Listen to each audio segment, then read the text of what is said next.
All right. Chapter 1. An Introduction to Islam.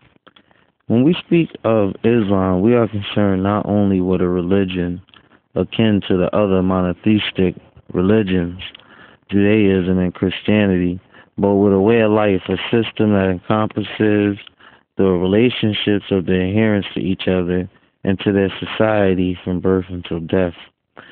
The religion of Islam provides a strong bond that brings together Muslims, regardless of race or nationality, in a fellowship constructed upon faith in the one God.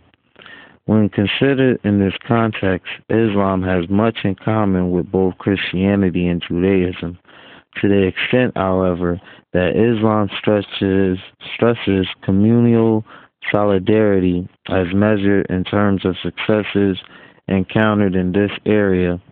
It has more in common with Judaism than with Christianity. In the 13 and a half centuries of its existence, Islam, the religion, fostered the growth of a political commonwealth and a distinct culture. At one time, it commanded the allegiance and following of diverse peoples, incorporated into a vast fraternity which stretched from Pyrenees in Western Europe to the Philippines in the Western Pacific.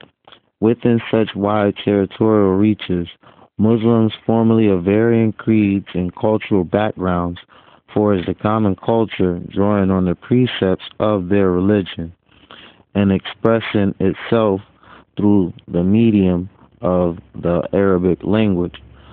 Muslims evolved basic philosophical and religious concepts that shaped the fundamentals of Islam and added luster and richness to their way of life. Unrestrained by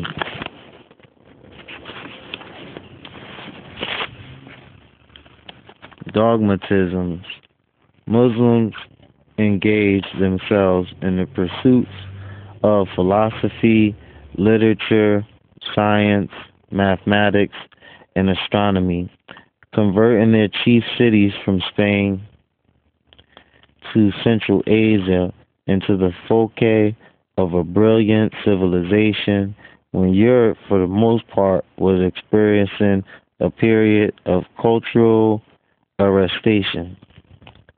Hence, in projecting our study of Islam, we cannot achieve a meaningful understanding of the religion without giving some consideration to its institutional and cultural facets. All three aspects of Islam shape what must be termed the system of Islam and assure the triumph and effervescence of the faith. The study also requires relating the forces which for centuries had a molding effect on the religion as it evolved from a simple sect of elementary beliefs to an all-encompassing complex framework of theological reference. It is equally necessary for us to draw attention to powerful forces of attraction which enable Islamic society to cohere and withstand destruction under strong pressure.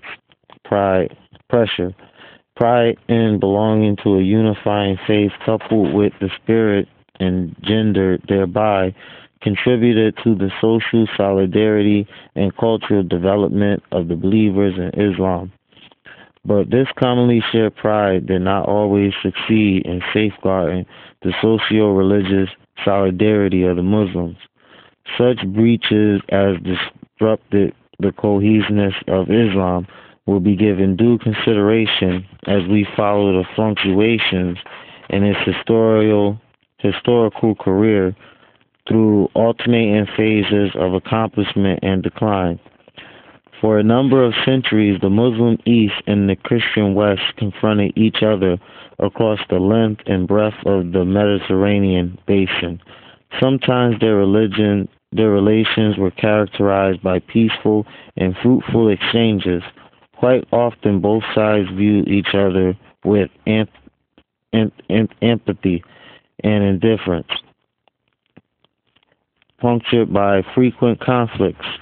Generally, neither the Muslim nor the Christian world appeared to be aware of the fundamental religious precepts they shared in common, derived as they were from the common fount of Judaic and Hellenic beliefs. Not many Christians today, for instance, are aware of the fact that Muhammad, Sallallahu Alaihi Wasallam, the messenger of Islam, believed that Jesus and Moses, may God's peace and blessings be upon them both, to be the most important bearers of God's one hallowed message to his people, as enshrined in the Testaments and the Torah.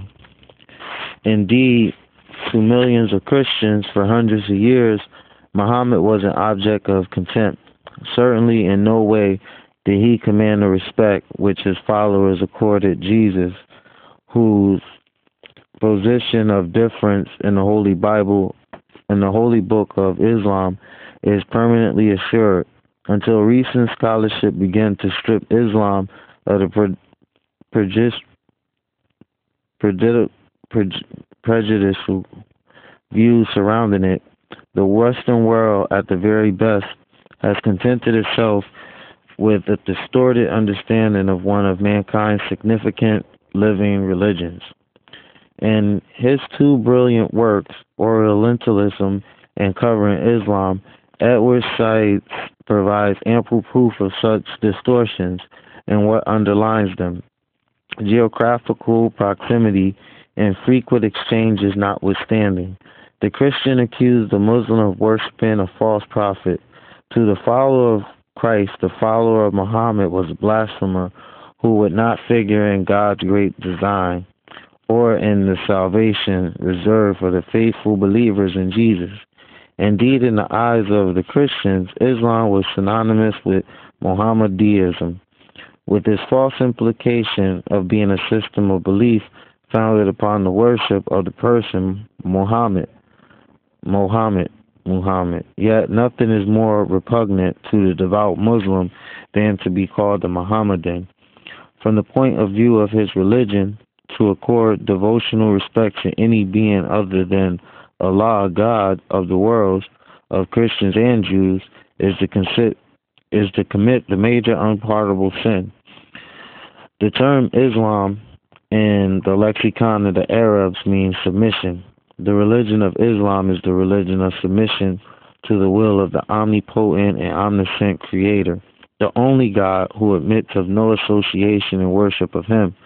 In the eyes of the believers, Muhammad, like Abraham, Moses, and Jesus, is a prophet of God. But unlike the Christian conception of Jesus, Muhammad Sallallahu Alaihi Wasallam is not regarded as divine. To the believers in him, he is a mortal who was called upon by God to deliver his eternal message to the unbelieving Arabs, as Moses Sallallahu Alaihi Wasallam had delivered it to the Hebrews, and Jesus Sallallahu Alaihi Wasallam to the rest of mankind. Muhammad Sallallahu Alaihi Wasallam lived, preached, and died in the full light of history.